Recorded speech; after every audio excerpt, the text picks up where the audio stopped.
وبركاته.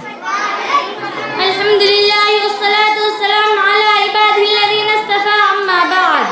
أعوذ بالله من الشيطان الرجيم. بسم الله الرحمن الرحيم. كنتم خير أمة أخرجت للناس تأمرون بالمعروف وتنهون عن المنكر وتؤمنون بالله. اٹھ کے ابس میں جہاں کا اور بھی انداز ہے، اٹھ کے ابس میں جہاں کا اور بھی انداز ہے، مشرق و مغرب میں تیرے ہی دور کا آغاز ہے. محترم المقام، قابل قدر صدر انجمن، مشفق اساتذہ کرام، دور دراز سے آئے ہوئے مہمانان اعزام اور میری اسلامی بہنوں، آج میں آپ لوگوں کے سامنے جس عنوان پر لب کشائی کرنا چاہتی ہوں وہ ہے امر بالمعروف والنہی عن المنکر. محترم سامعین و سامعات، تخلیق کائنات کے بعد ہر دور میں اللہ تبارک و تعالیٰ نے کسی نہ کسی انسان کو مسلم قائد، نبی اور رسول بنا کر بھیجا تاکہ وہ لوگوں کو ایک اللہ کی دعوت دے، لوگوں کو اللہ کے احکام سے آگاہ کرے، تمام انسانوں کو مرضیات الہی سے آشنا کرائے اور اپنی امت اپنے قوم کو برائی سے روکے اور نیکی کا حکم دے، زناکاری اور بدکاری سے روکے، عفت و پاک دامنی کا حکم دے، شراب نوشی سے روکے اور شراباً طہورا کی دعوت دے، حرام روزی سے روکے اور رزق حلال کی دعوت دے، کذب بیانی سے روکے اور صدق بیانی کی ترغیب کرے، شر و فساد سے روکے، عدل انصاف کا ماحول قائم کرے، غیر اللہ کی پرستش سے روکے اور ایک اللہ کی عبادت کی دعوت دے، ضلالت و گمراہی کو ختم کرے اور نور ہدایت سے پورے عالم کو روشن کرے. سامعین اکرام، نبوت کا سلسلہ حضرت آدم علیہ السلام سے شروع ہوا اور رسول تھا تاجدار مدنی محمد مصطفیٰ صلی اللہ علیہ وسلم پر ختم کر دیا گیا. آپ خاتم النبیین ہیں، قیامت تک اب کوئی دوسرا نبی پیدا نہیں ہوگا.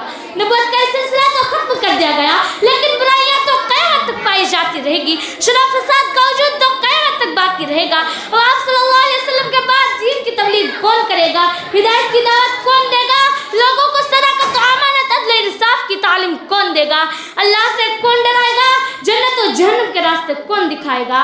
باب نبوت تو ختم ہو چکا لیکن کال نبوت کو باقی رکھتے ہوئے اللہ تعالیٰ نے فرمایا کنتم خیر امۃ اخرجت للناس تأمرون بالمعروف وتنہون عن المنکر وتؤمنون باللہ.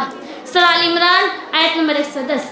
میرے اسلامی بہنوں، ساتھ ہی ساتھ میں آپ حضرات کو یہ بھی بتاتا چلوں کہ امر بالمعروف والنہی عن المنکر کی ذمہ داری صرف کسی مولوی کی نہیں، کسی مفتی کی نہیں، کسی عالم کی نہیں، کسی فقیر کی نہیں، کسی امام کی نہیں، کسی مسجد مدرسے میں رہنے والوں کی نہیں، بلکہ پوری امت کے ایک ایک فرد کی ذمہ داری ہے کہ کوئی برائی کر رہا ہے تو اسے روکے، اسے سمجھائے، کوئی نماز نہیں پڑھ رہا ہے تو اسے نماز کی دعوت دے، کہ اللہ کی نافرمانی کر رہا ہے تو اسے اللہ کا خوف دلائے.